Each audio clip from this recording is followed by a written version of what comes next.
Hey everyone, my name is Naftane, And I'm Atman.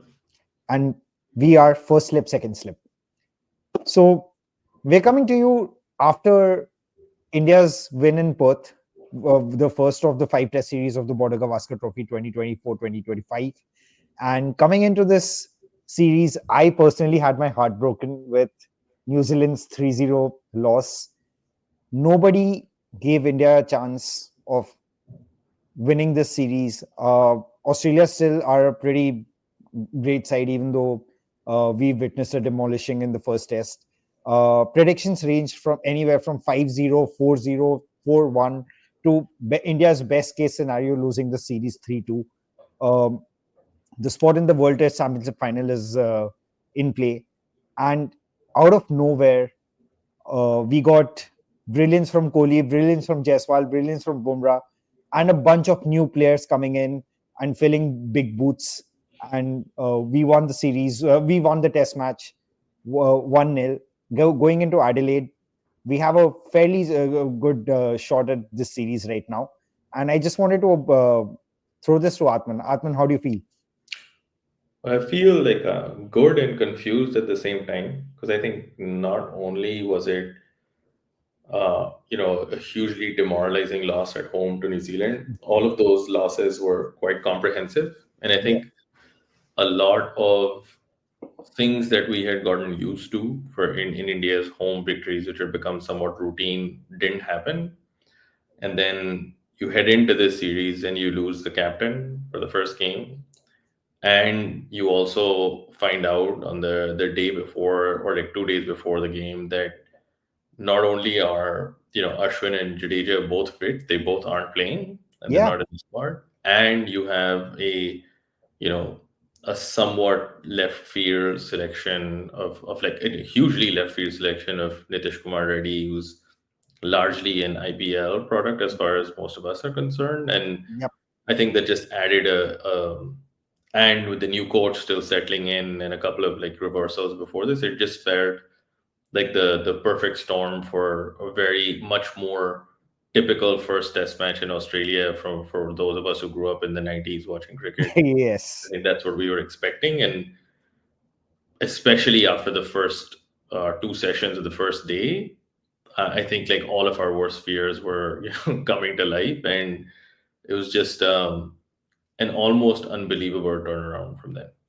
Yeah, right. And to do it with your captain missing, your number three, Gill, injured with a fractured left thumb, which happened 3 days before in training when we were trying to assess the bounce on the first pitch, on the Perth pitch.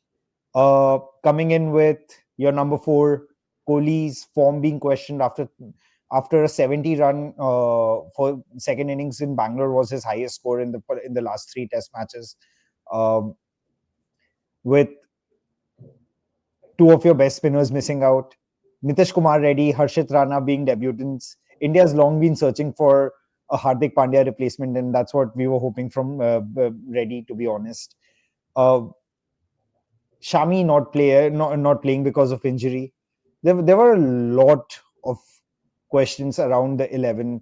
I must have named like 6 or 7 players right now that we had questions against. So uh, doubly satisfying because of that. And it just brings we'll talk about the rest of the series and where we go from here later, but it just brings the entire thing into question, right? Like, what even is real in test cricket anymore? Because people are beating teams everywhere and we don't know what's going to happen, which makes it so exciting. So when we go and get into the squad, uh let's talk about our bowling first, right? Bumrah always excellent. It's expected, right? At this point, if Bumrah comes in and does not take a wicket, that's what we would talk about, not if he takes wickets. So Harshit Rana, Nitish Kumar Reddy, Washington Sundar, Mohammad Siraj. These four were the supporting actors for Bumrah. What's your first thoughts on Reddy and Rana? Well, I think it was like very promising at first glance, right? I think again, looking back at the game, had the like DRS decision for Reddy actually been taken and he Yeah, even gotten out early, it might have looked very different. But I think in the mode of most of the young sort of batting oriented players that have debuted for India in the last few years, he didn't seem phased by the occasion, and I think like took opportunities to be more proactive in scoring, which I think in Australia in particular, given the accuracy and pace of the attack, can be. I think most teams have found it very hard to do. It was heartening to see, right? It kind of like goes back to like the first time seeing Pant come in, seeing Washi in his debut or like his Yeah. debut series the last time around, Yeah. and being Didn't he debut in the Gaba?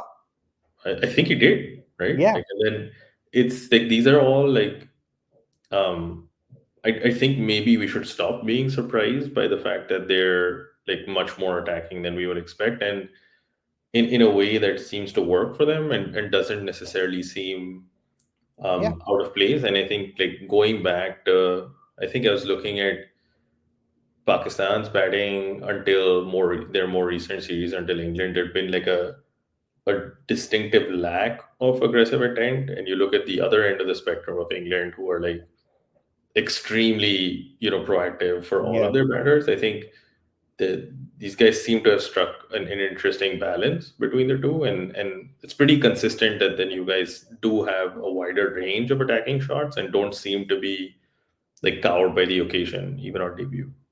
Yeah. Agreed, right? And some would say playing in front of 50,000 people in Calcutta or 80,000 people in Ahmedabad in IPL helps you get into the situation faster. We were talking about this before we started recording, right? Rana and Reddy were the debutants.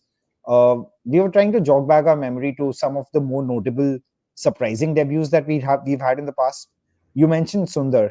Uh, uh, what was it, like 70 or 80 runs in one of Yeah. the innings for Gaba, and he held on to the batting. He held the batting together at the end. He came in, he took wickets. He Mhm. named his dog Gaba Yeah. after the victory, which was a surprising. It was a nice fun fact. Um, what other surprising out of the box debuts do you can you think of? I I mean, have one in mind, but why don't you go ahead with yours? yeah, I think like they're most of the ones I remember from the times I was watching cricket earlier, like tend to be the really bad ones, right? I remember, Kohli's 200s Adelaide Test back in 2014, where Yep. Karan Sharma was the debutant, who was like, it's a hard enough place for leg spinners in general.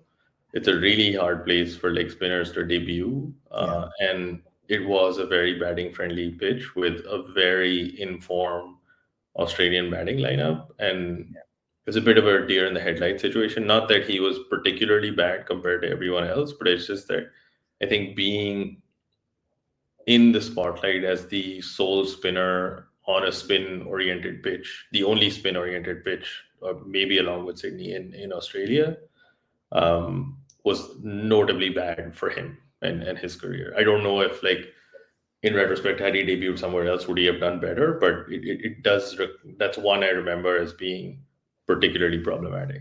Yeah, he did take the wickets of Warner and Clark in the first innings, and then Warner and Chris Rogers in the second. Unfortunately, after Warner, Clark had made centuries, and Warner twice. Yeah. So I don't know. Yeah, you're right. Right. Something. Sometimes the timing has to be right. The one that I was thinking about was Amit Mishra, 2008, again against Australia in India. Kumble's farewell series. Kumble plays the first Test match against Bangalore in Bangalore. Uh, Comes into Mohali. I'll have to see why Kumble missed out, but Amit Mishra debuts again instead. Takes 5 wickets in the first innings. I remember him uh, in the post-match interview. One of the commentators asked him, uh, "Were you surprised by this? What were you expecting?" And Amit Mishra nonchalantly just said, "Oh, I've been doing this for 5 years. It's just I'm doing it against Australia now." Yeah. So that um, those debuts do exist. Some of the other ones we were talking about Badrinath, who traveled with the Indian team for years and years before he finally played, and when he did, He was just out of form because he hadn't played any cricket, because he was traveling with the Indian team all the while. Sometimes you strike out, sometimes you don't. Yeah, and if the DRS was taken against Reddy, he might not have made the 40. India might have been out before the second session, and who knows where the test would have been right now. The other one, sorry, Good. go on. No, no, go on, go on, go on. The other one that I was thinking of was not in terms of debut, but uh, Sundar. Anyone who's spoken to me for 5 minutes about cricket will tell you I'm Sundar's biggest fan. I love his batting. I think he's a good control bowler. But if I look at the four best spinners in India, Sundar isn't one of them, right? Ashwin, Jadeja, Kuldeep, and then Aksar. And Kuldeep and Aksar, you can switch around, right? To three and four, whichever way you like it. What do you think of Aksar as the lone spinner? Sorry, Sundar as the lone spinner. I mean, it was surprising for sure, right? And I think that the it's obviously a decision that seems to be have been taken accounting for the conditions and not expecting spin to play a significant part at all. Even in that world, I think it's like it takes a bold person to put anybody ahead of Jadeja as your spinning all rounder on a team sheet. It's hard for me to. I mean, I know you and I have had the discussion of, and we're probably in the side of like Jadeja should always be the first name on the team sheet in most circumstances, barring exceptional ones. And I think it worked out in this instance, because it was extremely both seam friendly and relatively fast paced in the first 2 or 3 days. So like the long spells of endurance of bowling required that typically Jadeja allows you a lot of luxury with didn't exist. I'm not. I know Washi's not a bad fielder, but he's not Jadeja either, right? So I think it does cost a lot. Not having Jadeja on the squad is something that's interesting. I don't think he did particularly badly. I don't think he did particularly well either. I still like him in the squad, and I think that there are circumstances where if you're playing two spinners, you could make a case in international locales, particularly bouncy ones, to play him ahead of Ashwin because he's maybe like I think definitely a more reliable batter, but not really sure how that goes. I think you're on mute, by the way, for some reason. So Yeah, sorry.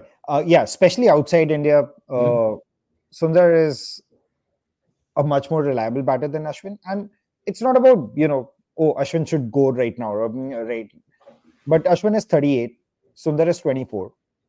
Eventually, we have to start introducing someone into the side as a off spinner.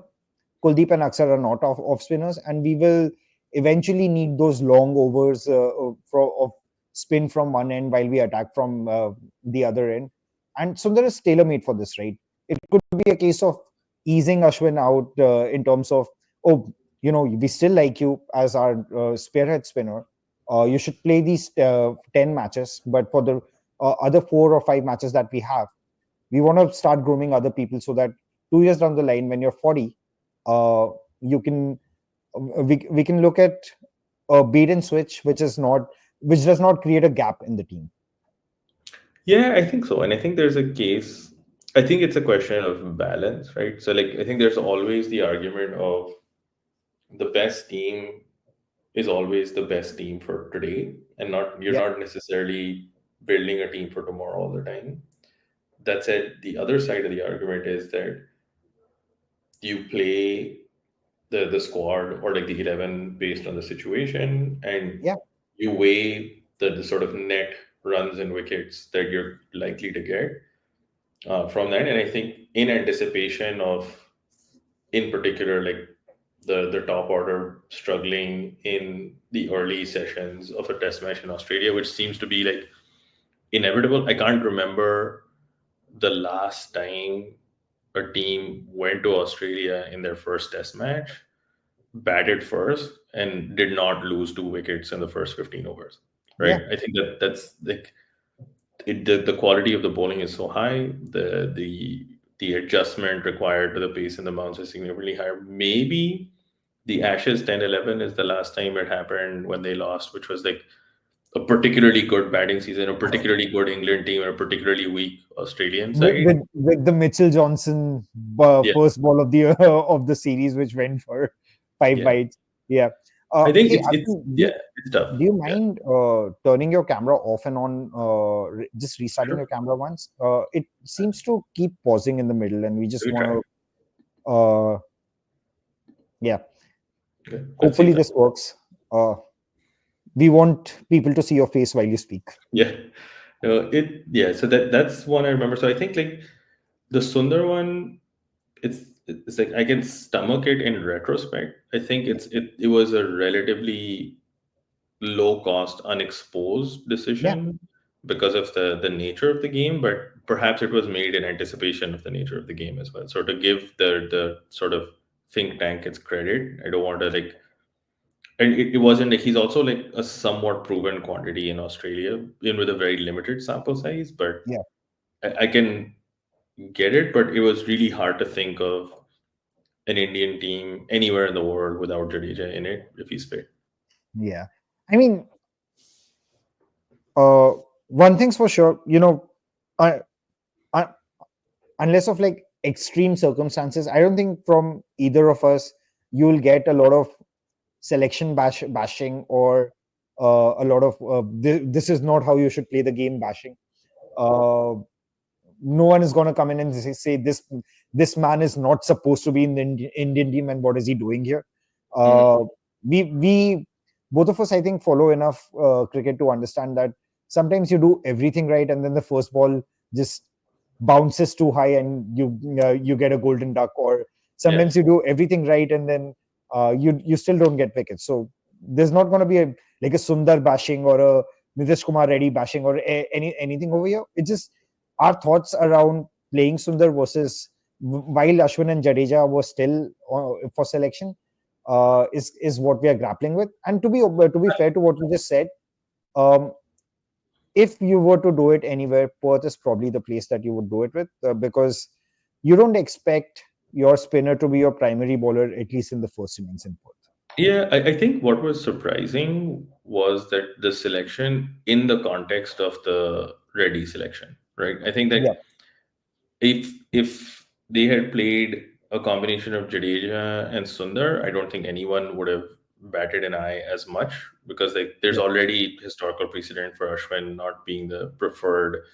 But I outside think bowler. it's a combination of like if you were playing only one spinner, Yeah, you're picking the worst of your three spinners, who's probably the best batter in terms of ceiling, but not even the yeah. best batter in terms of like proven record, where Jadeja would Current probably, yeah. consistency, right? In terms of So, consistency, Jadeja has been out there for the last 3 4 years in terms of batting.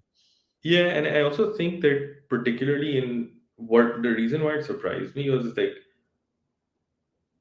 like Siraj is a third seamer, really, Yeah, in terms of like what he brings or the consistency that he has. Like it's very high ceiling, very total like rhythm bowler. yeah, but like he's I think his variability of performance is too high for him to be. I mean, Shami is India's second seamer in preferred, right? And Yeah, then when fully um, fit. and that's the challenge here of like in the circumstance of you not having your preferred second seamer and you're taking a punt on a medium pace all rounder who's promising and had a great debut. In that context, the Sundar selection seemed a bit strange, and but he'll probably stay unless something dramatic changes in terms of the Yeah, composition for the next game. and he might, right? You just won a test match. You know Rohit's gonna come in. You know Gill is probably gonna come in. Um, do you want to make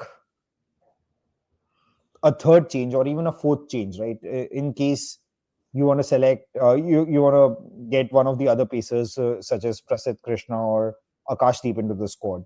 You make four changes or five changes from a winning squad. I don't really see that happening. I don't either, Yeah. right?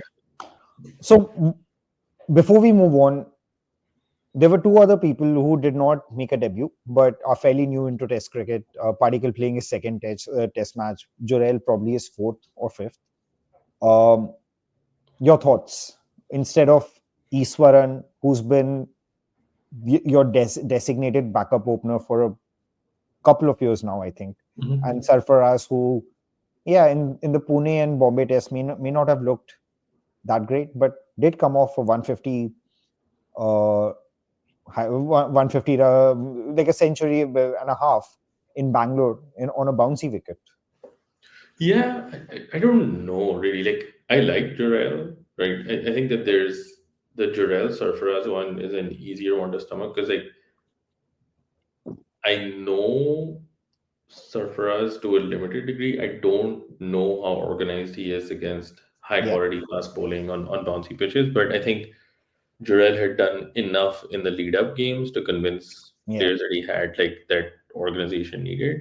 Two The half centuries against Australia A, right? Yeah, and like in very tough conditions, right? Like Yeah, where other players struggle. So, and to his credit, he did look pretty organized for the limited time that he was out there. But it's just it's a tough place to bat. So, like between him and Sarfaraz, I think there's enough time and opportunities for both of them to kind of bed their place in and be available in various circumstances. I think Ishwaran can feel hard done by. yeah, Certainly, and like number three seems like a perfectly reasonable position for a backup opener to play if your preferred three isn't available. Um, I know he had a rough lead up, but he's got, I think, not only in like domestic first class, but like a long India A record as well now. yeah. So it Didn't he feels captain India A?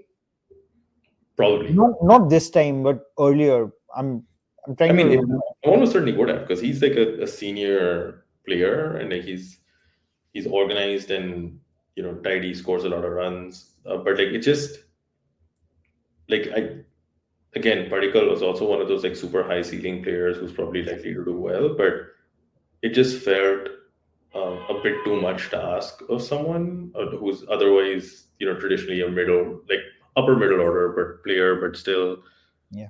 it felt a And lot to ask for there. even if, Like he would have to do really well to succeed in that yeah, sense. and if you look at, uh, again, it's a little bit of a nuance, right? Because what is form when you talk about a first class that happened 10 months back, or or a white ball cricket match which happened 2 months back? Like, form is very difficult to gauge in that sense.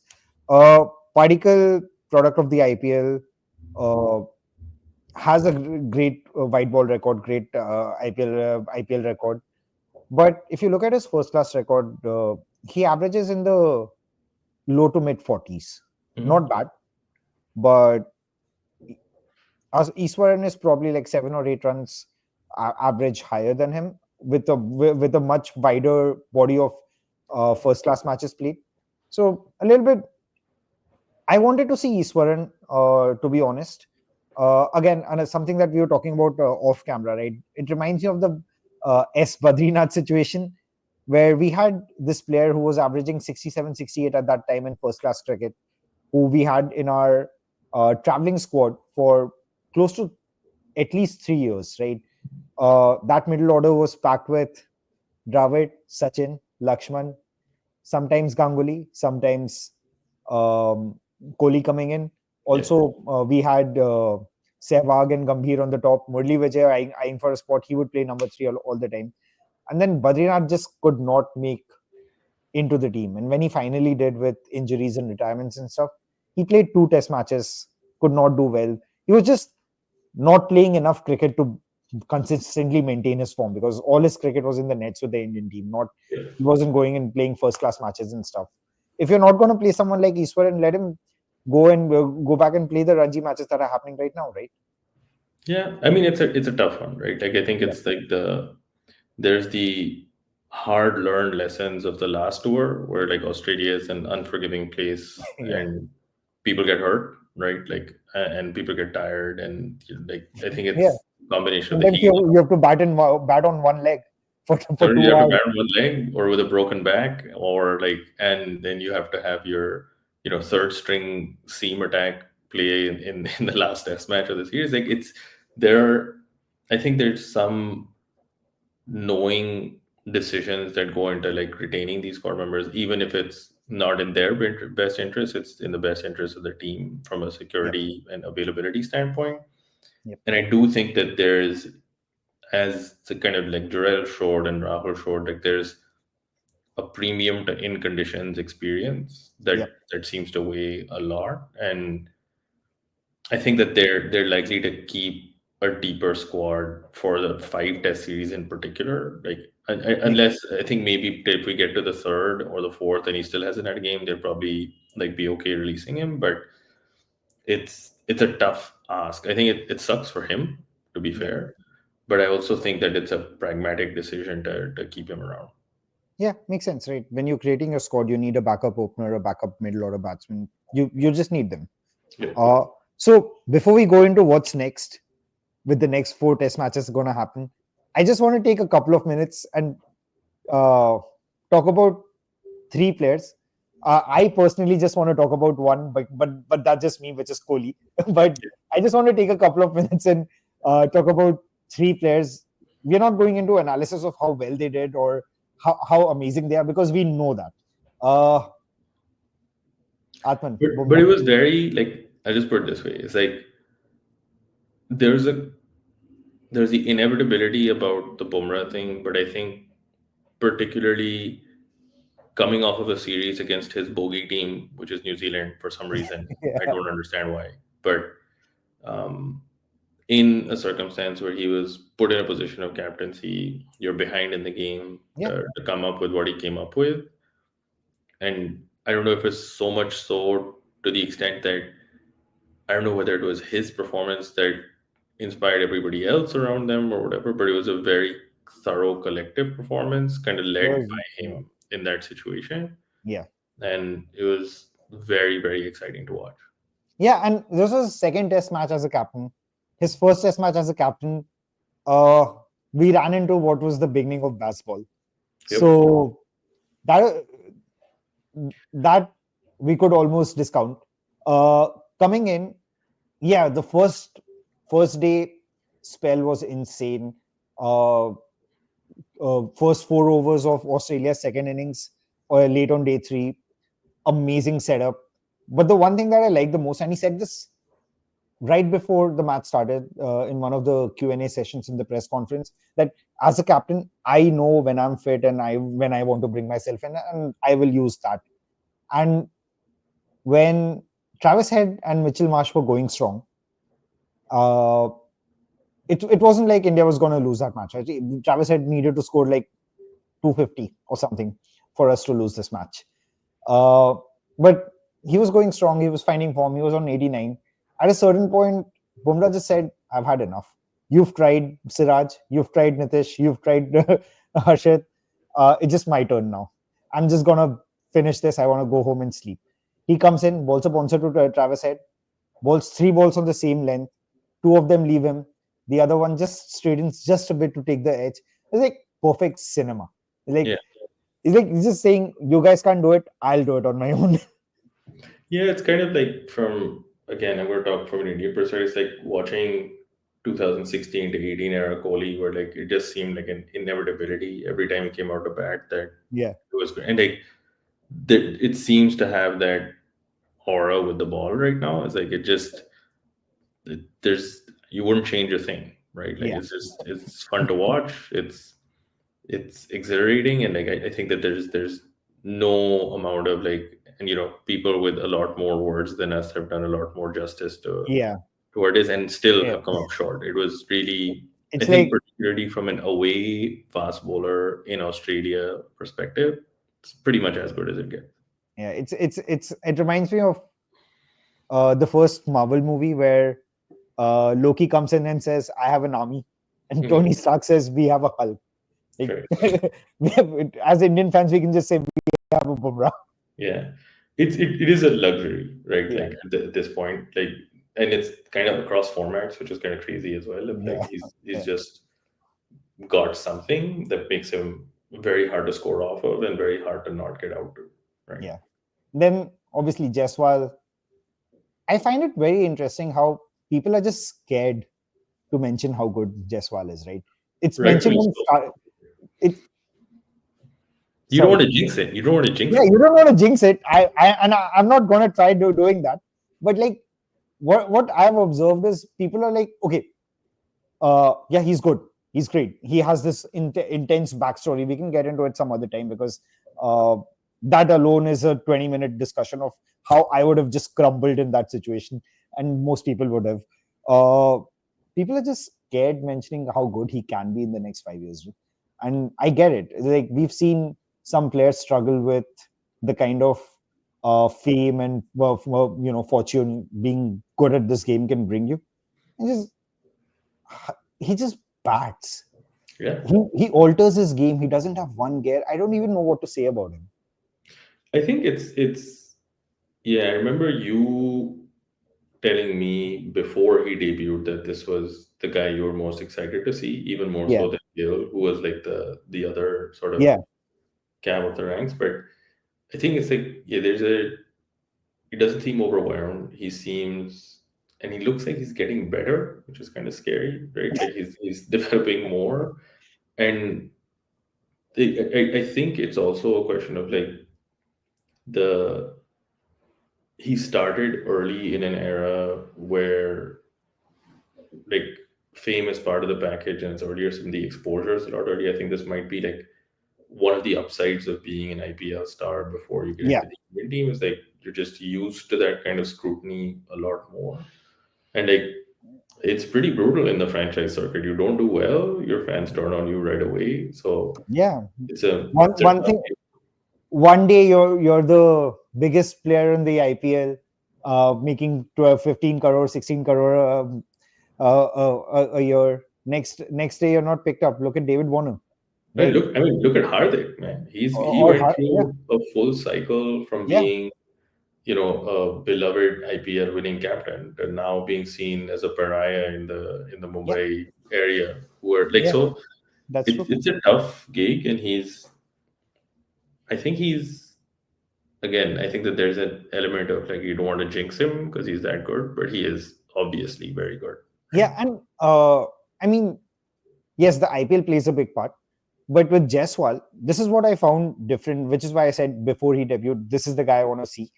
Uh, if you look at top first class averages of all time, there is obviously Don Bradman, there's Vijay Merchant, and then there was Jaiswal at like 73, 74, with like 12 or 15 first class matches at that time. Breaking into Mumbai, which is a notoriously hard batting order to break into. Like, you could make a first class debut from every other state as a batter, with this level of talent, with Mumbai, with this level of talent, they won't look at you. You need to be at this level of talent, right? Uh, it was insane, right? And then I think I wanted to save this for the last. I was so nervous. I switched off my phone. I just sat in this one position from score number 60 to score to run up from run number 60 to 100 for Kohli. I just wanted this to happen. Wanted to get it off the back. Kohli is back. He's in Australia.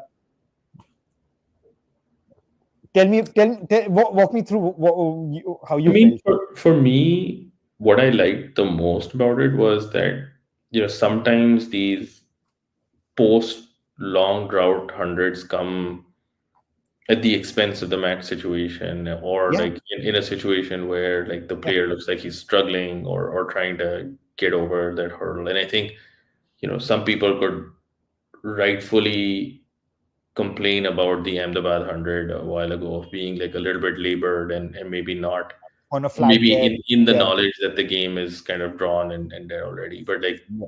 this one was like not only was it him like seeming fluent and he like went through all of the gears, um, he didn't seem jittery or anxious, and it was At all. furthering the team cause and helped set up the last half an hour, which played a big part in the game ending the way that it did. So in that And sense, and he it did felt very mention it cool. right after his interview, right? I don't want to make it just for the sake of being there. I want to contribute to the team. And any other batter going through this level of drought, uh, according to their own standards, would have taken a few more balls. Would have been like, okay, let me score it. We can go and get them out tomorrow. tomorrow, which would have been fair, right? Like, you're not gonna last 2 days on a Perth test match. You didn't need to declare on the third day. He didn't need to accelerate. He didn't need to do all that, which makes it all the more special and sets it up for Yeah, uh, a homecoming, a spiritual homecoming. yeah. Adelaide, the ground where Kohli made his 2 centuries, the ground where was this the ground in the ODI match against Sri Lanka where he chased down the score in like 37 overs, or I thought it was was it somewhere Hobart. else? I thought that might have been Hobart, but I'm not sure. No, you're right. That was Hobart. My Yeah. bad. But But like, like, he Kohli has a special relationship with Adelaide. he has a So special relationship with Australia as a whole, but Adelaide in particular. And Adelaide in even, particular. even the last game, the first innings, like Yes. he was excellent, right? In very, very tough conditions. And that run out and like all of the stuff that followed, like Yeah. People, yeah. this brings us perfectly to what I wanted to talk about next, right? uh Next test match is in Adelaide. It's a day night test. Australia does not lose day night tests unless Shamar Joseph comes in and blows them over, but again, that wasn't in Adelaide, that was in Brisbane. Australia have not lost a day night test uh in Adelaide yet. I mean, they've won all of They them comprehensively. comprehensively. The closest, in fact, I would say, was the 36 all out test match. Yep. Because before that happened, before that one session of just nicking every ball, and I don't even know how to describe it, so I'm not even going to try. We India had scored some 250 odd, gotten Australia out just below 200, and came into the second innings batting as kind of a favorite with 50-60 runs lead, and then all hell broke loose, right? I don't know what happened, not gonna try and analyze it, but there was a point in that match that we were on the front seat. So I don't see Adelaide as the match to lose, to be honest. What do you think?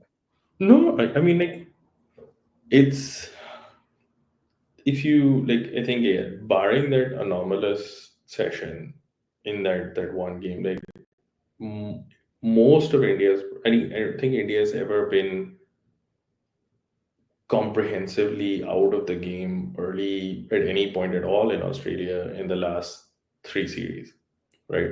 Like Yeah. we've been No. ahead or neck and neck pretty much throughout, and there've been sessions in the like Perth last time and then Adelaide last time as well, where we're like a little bit behind in certain circumstances, and like Australia just had enough to get over the line. I think it's it's a very that's why I think like winning the first test is so pivotal because you go into the second test with and if you manage to hold on to this or win this, then you have. I think it's a big reversal for Australia. I think like losing the first test, these are the two tests which I think are most favorable conditions for them. They would think, Australia. and yeah, for Australia. So Yeah. like already having lost their ground on one, I think that there's legitimate reason for them to be concerned. I think India going ahead. I don't think there's a particular. I don't think a sample of 4 or 5 games is enough to determine Yeah. dominance, but they are very good in these conditions. There's no doubt, but I don't think it's that much of a factor. I think it's like there's probably going to be some sort of like settling of like reversion to the means of like I think I would expect Cummins to do better than he did in the first Yeah. game. Yeah. Um, I would expect I wouldn't expect Jaiswal to score another 150 right off the I bat. mean, it's a typically low scoring match, right? A good score in Adelaide day night would probably be 70-80, not Mhm. 120, 130. Yeah, so So I don't know what's going to happen. I'm very interested to see how India's squad shakes out, though. I know yeah, you had a few ideas that you wanted to. I did have a few ideas, but I want to talk. I want to throw this to you, right? Rohit and Gill come in, barring Gill's left thumb still being weak. They walk into this squad. Mhm. What's the batting order? I don't know. Like that's a really tough one. Let's talk about the immovables. I don't think Jaiswal moves. Yeah, Correct. I think I don't Jarrell think Kohli goes moves. and Kohli doesn't move. I think Yeah, Jarrell goes and Padikkal Jurel. goes. Yeah. So you So have, we would assume Jurel and Padikkal, Rohit and Gill are straight swaps, right? Which is why top six. yeah, they're straight Gaiswal, personnel swaps, but not straight position swaps. yes, exactly. So do you still have Rohit as your opener? I mean, I'd be open to some tinkering around with Rohit in the order. Like, Yeah, I think with a couple of reasons being that I know we talked about this a little bit before, and you kind of convinced me. Is like I think there's virtue with retaining a successful opening partnership, yeah. and I also think that having India's highest opening partnership in Australia, not yeah, successful, just successful. and I also think that there's virtue for having someone with opening experience in the middle order, just Yeah, given the nature of the ping the ball. evenings in Adelaide, right? Yep. So that's my bet. So like whether that means he's at three or like, and I also think that Gale's kind of like cementing his place at three, so it kind of makes sense to keep him at three. Like Yeah, I wouldn't mind seeing Rohit at five, to be honest. yeah. I think we're on the same page. I'm kind of agnostic about Gill or Rohit uh, being at five. I do want Rahul to open. There is virtue in keeping your successful opening partnership. There is virtue in giving Rahul some stability of where he's playing. Uh, He was also really good in he both innings. was really good. He left so well. I mean, not just that, and it appears to be consistent with his performances Yep, in England, South Africa before, of like just he's just good in these conditions yep, um, when it's particularly hard for other batters. yep. Agreed. Right. And this is my thinking. Right. I'm gonna try and say this as uh, straightforward as possible. Uh, you've had someone who's come in and succeeded as an opener, leaving the ball in a condition where uh, you need the ball to. One of the biggest jobs of a test opener, apart from scoring runs, is just making sure your number 4, 5, and 6 come in when the ball is old, so that they can come and bat and build. Right. Rahul did that amazingly well in both innings. Right. Rahul was probably the highlight of. If you take out Nitish Kumar Reddy, he was probably the highlight of India batting in the first Yeah. in the first innings. Uh, do we are we confident that Rohit and Gill could play that role? Because Rohit's been attacking much more in the last couple of years, which works in India, which probably works in some other conditions as well. If this was Melbourne or SCG, I would say, yeah, Rohit can come in and attack a little bit, make sure you have some runs on the board before you lose wickets. Rohit coming in or Gill coming in at number 5 when uh, if you find yourself in a situation where the ball is new, you have someone with that top order experience. If you find yourself in a situation where the ball is kind of old, you have someone in both of them who can belt. Rohit's pull shots or Gill's short jabs over the cover side, that would be perfect to watch with the old ball, right? So uh, either one of them dropping to 5, I would love to see that, just to see some stability with KL Rahul. And just that, I think Rahul is ready right now to face the new ball. I mean, he clearly always. I think he's just someone who's had a somewhat unfortunate career himself. But Yeah, I think that there's like virtue to the Pujara role, right? Like which yeah. has been The Pujara role, yeah. shown to be, and like what Dravid did many years ago, and what Pujara did lately, of like, Yep. and it's kind of a disservice to say to them that they're just um, blockers, but they do consume a lot of deliveries. Which is a virtue in this test match. Absolutely, because but and also not necessarily at the expense of not scoring runs. I think they do score slower, but Yep. like I think they're willing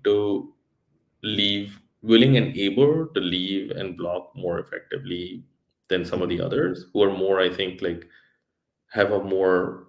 I think Rohit's done it as well in England. To be fair to him, He like quite did, right? That when he first came into opening, that's what he was doing. He yeah. recent But he he can changed like, his but yeah.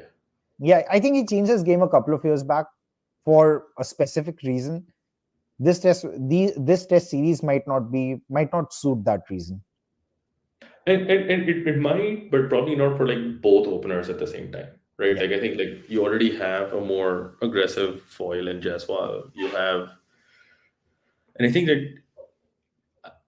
there's virtue in that. I also think that if you're grooming Gill for three in the long term, regardless, yeah, then he should stay there. And I think Rohit has middle order experience, and I think it's just by virtue of being more experienced generally, is probably more versatile in that regard. mhm, So I'm I'm fine with that. In fact, that's the kind of like punt I would like to see, and it'd be super interesting if that yeah. happens.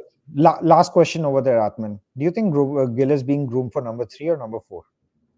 I think he's a four eventually. Yeah, 2 years down the line, 3 years down the line, hopefully never. In which case, the When five Kohli might make more retires. sense for him, right? Like in which case, five might be a more natural fit Yeah, there. Because, that's what I but was going with. Yeah, yeah, like I actually don't know who our long term three is, yeah, right? Like I don't think we have one right now. I think it's like, and had I think he is four. I think that there's, Jaiswal is obviously the incumbent opener, but and I think Rahul's got a few years left in him still, yeah. but he's more like the, you know, wherever we don't have a guy, we're going to put Rahul in because he can do pretty much. He's like, I know we were talking about. He's like Dravid in the one day team in the early 2000s, but Yeah. like, right, He just like bad bat wherever captain. we're telling you to. Yeah, yeah. Exactly right. And then on the bowling side, we mentioned I don't think Sundar is going anywhere for this test match. Uh, what are your thoughts on Rana Reddy Siraj versus Akashdeep Prasid? Who comes in, who sits? I think we might see. I don't see Bumrah and Siraj changing. Yeah, I think we might see. I don't know how Akashdeep is looking in Australia, but I think we might see Akashdeep for Rana. Not because Rana did poorly in the first one. I just think it might be not at more all. like a horses for courses kind of thing. Um, though he is maybe more similar to the other two bowlers. I think like Rana is definitely different, and he does add like some variety in that regard. Yeah, I'm not sure Sundar is a shoe in though. I think it might be Ashwin or Jadeja who comes in for this one because Ashwin did do very well last time he in did. Adelaide. Yeah, He was the pick of our bowlers in the first session. yeah, Yep, and but first who innings. knows, right? Like I think that that's one I wouldn't put a bet on. Yep, Um, and yeah, I think that's probably the extent of the changes. I don't think, like, barring yeah, injuries, I don't see anything changing on the fast bowling front. Maybe Akashdeep for agreed. Toronto, which I'd be kind of excited to see because I Akashdeep I was I very, would too, right? Akashdeep was getting these minimal sideways movement with the SG ball in India, an older SG ball in India. What does he do with the pink Kakabura ball? That'll be an interesting thing to I see have no because idea. he, I would, I'm very excited to see though. yeah, Akashdeep reminds me the most of Umesh Yadav in terms of just this attitude of I'll just come in and bowl, I'll just come in and bowl, I'll just come in and bowl and let it happen and let it happen and it might I work. have a very Yeah, soft corner for Umesh Yadav. I think yeah, Akashdeep, to be fair to him, has significantly more control than Umesh did, particularly early in his career. Probably a yeah, little bit less on the pace side, but I I love Umesh. And yeah. I do think that the fitness is a big part of it. I think Rana was looking a little bit winded towards the end of the game, but it's also he did bowl quite a few overs, He so I did think bowl quite a few overs. And he was bowling bouncers, right? He was the yeah, enforcer of the team. Okay, last thing, predictions. Is it even worth it no, it's for the not. series, for the test match, for any series going on right now? Sri Lanka getting all out for 42, England scoring 500 in New Zealand. What I don't even know what's happening. And I do want to talk about this in a later episode where we I want to dissect 2024, the test calendar year with you. Hopefully, we'll have more beer test matches to go for in the Yeah. closing season. But is it even worth predicting what's going to happen in Adelaide? What's going to happen in through the series? Gaba next. Melbourne after Sydney. Well, I think this one, I think like it's like anything, right? The more information you have, the easier the next one gets to predict. So I think this one is, I would say, India are favorites going in, but marginally so. I think that Yeah, the conditions kind of in for that. I do think Hazelwood is a big loss for yeah, Australia, and he was like magnificent and almost always is. I can't remember the last time I saw him have a bad game, to be honest. yeah. Um, Even in this game, like what 1.2, 1.3 economy over the and period of the it test match. was absurd how good he was, Yeah. right? Like, and I'm like what I'm hoping is that what I really hope for the series is that it's marked as little by injury as possible, and that we get to Yes. see the best Agree. of the squads kind of play out. Um, and I'm hoping we just get full games, right? Like I think I don't think there's much rain for Adelaide, but I'm worried about Sydney. I don't want to lose an entire test match to rain, but that's the Yeah. thing that I am worried about, and I'm really hopeful. I'm hopeful to see some more Kohli runs, of course. Yes. Um, and I'm hoping to see or get a glimpse of a couple of different Australian bowlers over the course of the series. If it's just the same guys again, I think I'm going to be a little bit bored. It's Boland's probably gonna play the next one. Bolden probably good, but again, he's also someone I've seen. I don't know who the next cabs of the rank are for Australia's Yep. fast bowling. Really, right? Like I think Neeser's injured; he's not going to play. Yeah. I don't think Abbott is debuted yet. Jai had a couple of No, he games has last not. year. Abbott has T20 and one day debuts, not Yeah, a test cap. but I'd be interested to see some of these guys come in because I'm assuming at some point one of these guys, Hazel's already minor injury, but both Stark and probably Cummins are probably going to need rest at some point over the five tests. So I'm Yep. just curious to see who else comes in.